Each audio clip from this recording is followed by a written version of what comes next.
여러분들은 민주주의 하면 무엇이 떠오르시나요? 민주주의는 국가의 주권이 국민에게 있는 정치제도입니다. 그렇다면 우리나라 민주주의는 어떻게 시작되었을까요?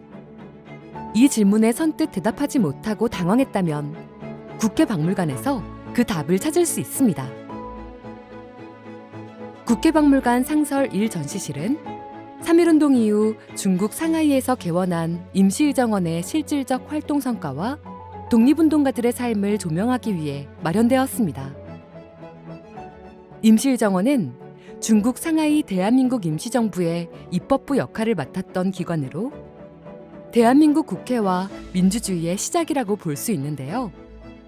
임시의정원 제1회 회의는 1919년 4월 10일 밤 10시 중국 상하이 프랑스 조계지 어느 작은 방에 국내외 독립운동가 29인이 모여 개의됐습니다.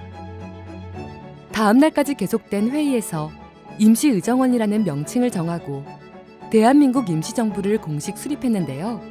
국호를 일본에 빼앗긴 나라를 되찾는다는 의미에서 대한, 민주공화제 국가라는 의미에서 민국으로 결정했습니다.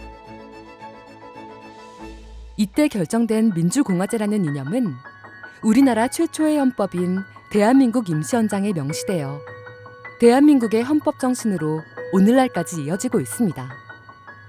제1전시실에는 임시의정원이 일제의 감시와 탄압으로 인해 1932년 상하이를 떠나 1940년 충칭에 도착하기 전까지 8년 동안 길 위의 시간도 담겨 있습니다. 임시의정원은 6,000km를 넘게 옮겨 다니는 동안에도 상임위원회를 중심으로 활동을 계속해 나가며 독립을 준비했습니다. 1940년 충칭에 임시정부 청사를 마련한 임시의정원은 대대적인 체제 전환을 실시하고 같은 해 10월에 개최된 제32회 회의에서 독립전쟁 준비를 위해 대한민국 임시야권을 개정했습니다. 이는 임시정부 최고 권력자인 주석에게 막강한 권한을 부여해 독립운동 최고기관의 역할을 할 수 있도록 제도화했다는 의미가 있는데요. 1942년 10월에 열린 제34회 회의에서는 새로운 임시의정원 의장으로 독립운동가를 위한 변호사로 활동한 홍진을 선출하고 정치적 이념과 목표를 달리하는 정당들을 화합해가며 점차 의회 정치를 발전시켜 나갔습니다. 1944년 4월 20일에는 여야 의원 각각 25명으로 균형 속에서 개최된 제36회 회의에서 독립운동의 방향과 목표에 대한 합의를 이루고 이후 제5차 개정헌법인 대한민국 임시헌장을 발표했습니다. 오늘날 대한민국의 기틀이 되는 제헌헌법은 바로 이 대한민국 임시헌장을 계승해 제정된 것이죠. 1945년 8월 15일 마침내 이뤄낸 조국 광복.